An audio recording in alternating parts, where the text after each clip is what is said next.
solat penagih dadah tidak sah. Sah semaya dia, mujur dia semaya pun alhamdulillah. Bak dadah dia tu ikut dia lah yang makan.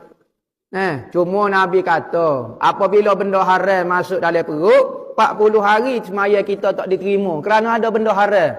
Supaya seorang minum arak, maka 40 hari sembahyang tak diterima. Sebab apa? Ada benda haram.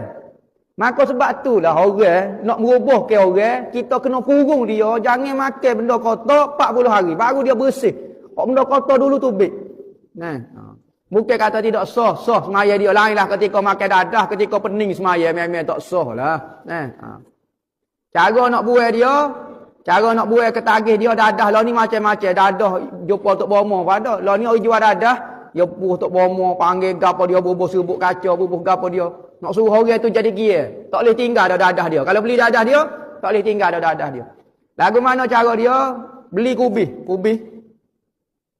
Lepas tu sarding, ikan sarding. Sarding cak ayam kau sarding cak gapo dia, hak penting sarding lah. Makan sarding dengan kubis.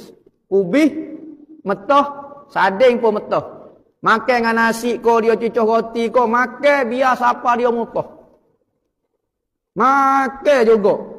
Jangan tukar lauk lain. Tukar lauk tu saja, makan, dia akan neutralkan ni. Gia dia, dadah dia ni.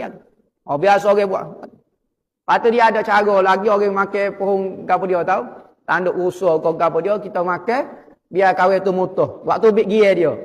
Selagi mana sisa tu, pati dia ada dalam perut, dia akan jadi rasa gia. Nak makan.